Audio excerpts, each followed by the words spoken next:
নমস্কার বন্ধুরা, স্বপ্নাস ডায়েরিতে সবাইকে অনেক ওয়েলকাম। আজ তোমাদের কাছে নিয়ে আসছি ভীষণ টেস্টি এবং মুচমুচে চিকেন পকোড়া, যেটা তোমরা 20 থেকে 25 মিনিটের মধ্যে তৈরি করতে পারো। প্রথমেই দেখো, কিছু পরিমাণ আদা, রসুন আর 5-7টা কাঁচা লঙ্কাকে শিলনোড়ায় বেশ ভালো করে মিহি করে বেটে নিয়েছি। আর মাংস এখানে নিয়ে নিয়েছি 500 গ্রাম মতো। আর মাংসের পিসগুলো বেশ একটু ছোট ছোট সাইজ করে কেটে নিয়েছি। তো দেখতে পাচ্ছ, প্রথমে আমি মাংসটাকে ম্যারিনেটের জন্য দিয়ে দিয়েছি পরিমাণ মতো লবণ আর হলুদ। আর বেটে রাখা শিলনোড়ায় যে মশলাটা, সেই মশলাটাও দিয়ে দিলাম। এইবার বাকি যে গুঁড়ো মশলাটা আমি দেবো, সেটাও দিয়ে দেবো এক এক করে।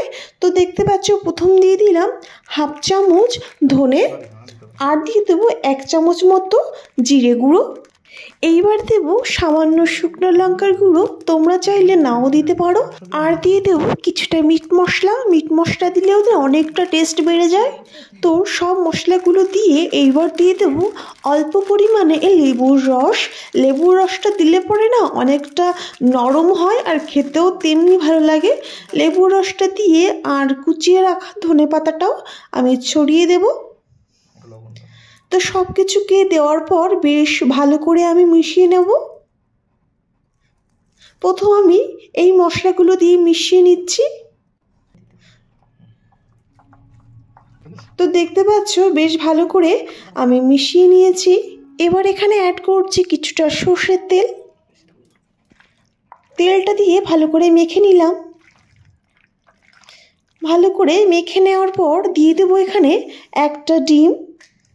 তোমরা চাইলে নাও দিতে পারো। ডিমটা দিয়েও বেশ ভালো করে মাংসের সঙ্গে মিশিয়ে নেব। তো দেখো, বেশ ভালো করে আমি মিশিয়ে নিলাম। এবার অ্যাড করব কর্নফ্লাওয়ার। পরিমাণে যতটা লাগবে সেই হিসাবেই দিতে হবে। প্রথম আমি দিয়ে দিলাম 1 মুঠ দিয়ে বেশ ভালো করে আগে মিশিয়ে নেব। তো দেখো, ভালো করে কি মিশিয়ে নিয়েছি। পরিমাণে আরও একটু লাগবে, অনেকটা নরম রয়েছে দেখতে পাচ্ছ। তো আরও কিছুটা দিয়ে, মানে আরও 1 মুঠ দিয়ে ভালো করে মিশিয়ে নেব। তো পুরোটা ভালো করে মিশিয়ে নিয়েছি। তো আমাদের পুরোপুরি ম্যারিনেট কমপ্লিট। এবার রেখে দেবো 5 মিনিটের জন্য। তো কিছু সময় রাখার পর দিয়ে দিয়েছি কড়াইতে রিফাইন অয়েল। তেলটা বেশ গরম হয়ে গেছে, মানে অতিরিক্ত গরমও থাকবে না, একদম ঠান্ডাও নয়, মানে মিডিয়াম গরমের উপরে আমি আস্তে আস্তে চিকেনগুলোকে এক এক করে ছেড়ে দেব। তো তেলের কাছাকাছি গিয়ে একটু আস্তে করে ছেড়ে দিতে হবে। তো দেখো, আস্তে আস্তে সব চিকেনগুলোকেই আমি বেশ ভালোভাবে দিয়ে দিয়েছি। এবার আস্তে আস্তে, মানে হাই টু মিডিয়ামে চিকেনটাকে ভেজে নেব। 1 মিনিট পর আমি উল্টে দিচ্ছি, হালকা লাল ফ্লেভার আসছে। তো উল্টে দিলাম প্রথমেই।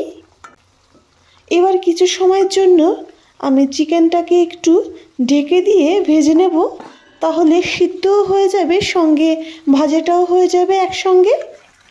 তো 1 মিনিট ঢেকে দেওয়ার পর তুলে নিয়েছি। দেখতে পাচ্ছ বেশ একটু লাল লাল হয়ে গেছে। খোলা অবস্থায় আরও 1 মিনিট ভেজে নেব। তো দেখো, বেশ ভাজা হয়ে গেছে, মানে আমাদের পকোড়া পুরোপুরি রেডি। এবার তুলে নিলাম। সব পকোড়াগুলোকে তুলে নিয়েছি। এবার বাকিগুলো ঠিক একইভাবে আমি ভেজে নেব। তো দেখতে পাচ্ছ, সে একইভাবে আমি সব চিকেনগুলোকে দিয়ে দিয়েছি এবং ঢেকে দিয়ে অল্প টাইমের জন্য বেশ ভালোভাবে আমি ভেজে নেব। দেখো, 1 মিনিট পর উল্টে দিয়েছি।